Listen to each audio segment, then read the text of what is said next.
भक्ति और साधना दो अलग अलग विषय हैं, तो ठीक उसी तरह से एक भक्त और एक साधक दो अलग अलग सब्जेक्ट हैं। एक भक्त अगर भजन करता है, नाम जप करता है या फिर मंत्र जप करता है या फिर ध्यान करता है, तो एक भक्त के भजन करने से, नाम जप करने से या फिर मंत्र जप करने से या फिर ध्यान करने से सिर्फ उसका आभामंडल यानी कि ऑरा पावरफुल होता है। तो भक्त के भजन करने से या फिर नाम जप करने से या फिर मंत्र जप करने से उसका जो ऑरा पावरफुल होता है वो सूक्ष्म जगत की नेगेटिव ऊर्जाओं से उसकी रक्षा करने में मददगार साबित होता है।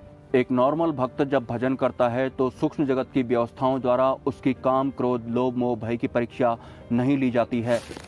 सिंपली एक भक्त की भक्ति में कोई पर्टिकुलर संकल्प नहीं होता और ना ही कोई पर्टिकुलर मंत्र होता है।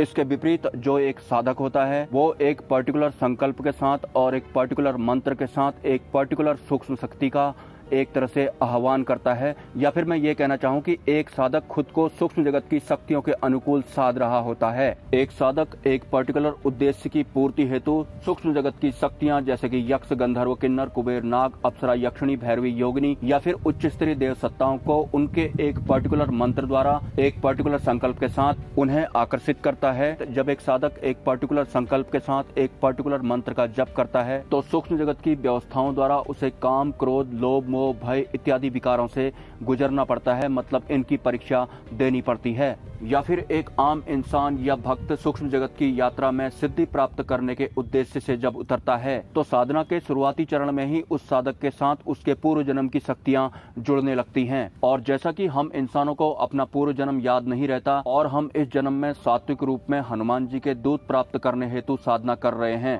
लेकिन साधना के दौरान अचानक से हमारे समक्ष कोई नाग कन्या खड़ी हो जाती है या फिर कोई यक्ष कन्या खड़ी हो जाती है, कोई गंधर्व कन्या खड़ी हो जाती है, इंद्रलोक की कोई अप्सरा खड़ी हो जाती है या फिर शिवलोक या फिर किसी अन्य लोक की योगिनी या फिर सेविका खड़ी हो जाती है, तो साधक कंफ्यूज हो जाता है कि वो तो हनुमान जी की सात्विक रूप में साधना कर रहा है, तो उसके समक्ष प्रत्यक्ष रूप में नागलोक, गंधर्वलोक, यक्षलोक, इंद्रलोक या फिर शिवलोक की शक्तियां क्यों खड़ी हो रही हैं। तो इस केस में हमें कंफ्यूज नहीं होना होता है। जैसा कि हम इंसानों को पूर्व जन्म याद नहीं होता है, हो सकता है पूर्व जन्म में हमने किसी नाग कन्या की साधना की हो या फिर यक्ष कन्या की साधना की हो, अप्सरा की साधना की हो, योगिनी साधना की हो, भैरवी साधना की हो या फिर कोई तामसिक साधना की हो। यकीनन ये भी हो सकता है। तो इस जन्म में जब हम साधना के क्षेत्र में उतरते हैं तो हमारे पूर्व जन्म की सिद्धियां या फिर शक्तियां स्वतः ही हमारे साथ जुड़ने लगती हैं। और पूर्व के किसी जन्म की तामसिक शक्ति अगर आपके इस जन्म में स्वतः ही साधना के दौरान आपके साथ जुड़ गई है तो आप उसे सात्विक रूप में कन्वर्ट भी कर सकते हैं। यकीनन ये भी होता है। एक कमेंट भी मुझे आया था कि कितने लाख मंत्र जप करने के बाद मंत्र सिद्ध हो जाएगा। तो ऐसा कुछ भी फिक्स नहीं है।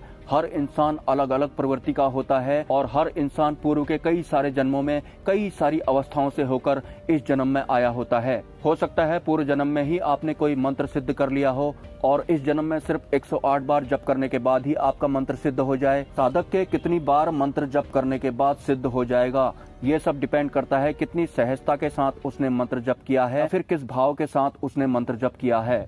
और ऐसा भी होता है सूक्ष्म संसार की शक्तियां साधक के स्वप्न में आकर या फिर साधक के ध्यान में आकर उसे एक मंत्र जप करने को बोलती हैं और कितने बार जप करना है ये भी बोलती हैं। तो हर साधक एक अलग अलग अवस्था से होकर गुजरता है। तो साधना के क्षेत्र में जप करने के साथ सहजता और निरंतरता बनाए रखना जरूरी होता है। वैसे नॉर्मली एक मंत्र लगभग 1.25 लाख जप करने के बाद सिद्ध अवस्था में पहुंच जाता है और सूक्ष्म जगत की शक्तियों द्वारा संकेतों के माध्यम से साधक को आगाह भी कर दिया जाता है, सिंपली स्वप्न के माध्यम से। तो आपको स्वप्न याद रहना भी बहुत ज्यादा जरूरी है और आपको स्वप्न याद तब रहेंगे जब आप अपने इस फिजिकल शरीर को हल्का रखेंगे और इस फिजिकल वर्ल्ड की जो अनचाही स्टोरेज आपने अपने ब्रेन में इकट्ठा कर रखी है। तो सपनों को याद रखने के लिए आपको मिताहारी बनना है, मतलब कम खाने वाला बनना है, कम बोलने वाला बनना है, कम सुनने वाला बनना है और एक लयबद्ध तरीके से साधनारत रहना है। अगर आपके कोई सवाल हैं तो आप मुझे कमेंट कर सकते हैं। अगर आप इस चैनल को सपोर्ट करना चाहते हैं तो इस वीडियो के कमेंट सेक्शन में आपको एक UPI ID मिल जाएगी। स्वेच्छा से आप सपोर्ट कर सकते हैं, कोई जबरदस्ती नहीं है। मिलते हैं नेक्स्ट वीडियो में। ब्रह्मा, विष्णु, महेश एंड जय मां पराशक्ति।